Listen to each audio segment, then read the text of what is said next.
Good morning. Good morning. It's Monday, and I hope that you were able to have a good weekend. I know that on Saturday there was a concert, the Concert for the World, and I don't know if any of you had a chance to see it, but Mick and I watched it in the evening, and I thought that it was wonderful. It made me so proud of all the folks who are working out there right now and those who are helping and volunteering. It made me feel hopeful, like we can be in this together. And you know what? And I was thinking how we need to keep this feeling and actions going after this pandemic is over. I was thinking about that statement that everyone loves to throw out in times like these, that God won't give you more than you can handle. But that's not actually in the Bible.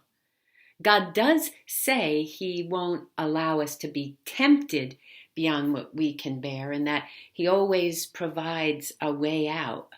But that's not the same as God not giving us more than we can handle. Because let's face it, he sometimes will allow more and more and more into our lives. We knew this even before the coronavirus hit. Actually, the world is filled with lots of people who are dealt more than they can handle. We see it here in America. I've seen it firsthand when I was in places around the world doing mission work. In fact, the Apostle Paul wrote, "We think you ought to know, dear friends and sisters, about the trouble we went through in the province of Asia. We were crushed and overwhelmed beyond our ability to endure. And we thought we would never live through it. In fact, we expected to die. But as a result, we stopped relying on ourselves and learned to rely only on God, who raises the dead." Now, I know that verse is about suffering people, but it kind of makes me feel better because I realize humanity has been going through all sorts of overwhelming problems throughout its history, and probably always will. But the good news is God doesn't expect us to handle all our stuff on our own, including this virus. In fact, he doesn't want us to rely on our own strength at all. Rather, he wants us to rely solely on his. He wants us to hand over to him these things that are so difficult for us, the challenges, the struggles, the uncertainties, the worries, the anger, the fear. Look, we know we are facing things that are way too much for us. We are bombarded every day with new information that terrifies us, on top of all the problems we already have. I'll be honest with you. I used to spend a lot of time dwelling on all the things that happened to me, all that I was going through or that potentially could go through, and sometimes having a really awesome pity party. But thinking about everything I don't know or can't understand, things I couldn't control or even don't want to control, wasn't getting me anywhere except deeper into fear and despair. And it's not going to get you anywhere either. So I started listing things I did know. And the main thing I know God is good.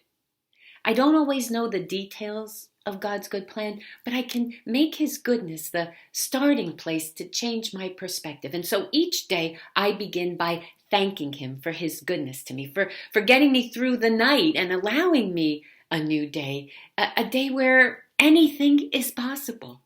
And even though my day might be filled with lots of challenges and struggles and setbacks and sometimes tears, sometimes lots of tears, I can still find ways to be joyful, to laugh even. And that gives me hope. See, when I put my faith in God, not in myself or someone else, I start to see my personal world a bit differently and the rest of the world differently too. And it somehow renews me and gives me what I need to keep going. See, I've discovered that when we become aware that life will give us more than we can handle and come to grips with this, we find a promise. God's faithful to meet us in the mess and the pain. And when he does, we learn to recognize our constant need to depend on him. But I've also discovered you got to work at it because it doesn't magically happen. You know, when I was first married to Mick, we were pretty poor. And actually, I didn't even own a credit card. And so I would go to the grocery store with a certain amount of money, and that was it. And there were a couple of times where the amount was more than I had.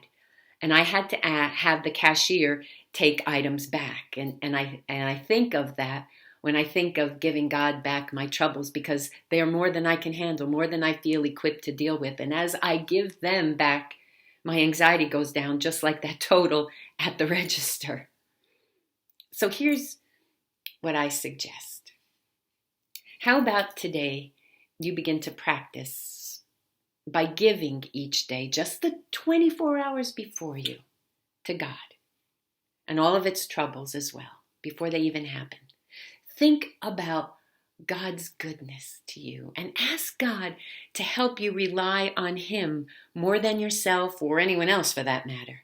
And do it over and over again throughout the day until it becomes second nature and you start to see and believe and feel God's peace come over you. It's amazing how free you will begin to feel, because when life deals us more than we can handle, we have to learn to rest in the reality that God can handle it.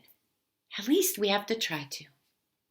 So today, let's try and do that. Let's take a break this week from the nightmare we find ourselves in and think about the goodness of God and the goodness that is still in our lives and in our world. Please give it a shot. So my friends, stay safe, stay healthy, stay home, keep washing your hands and wear those masks. And always, always, no matter what, find the blessing. Know I love you. I'm praying for you.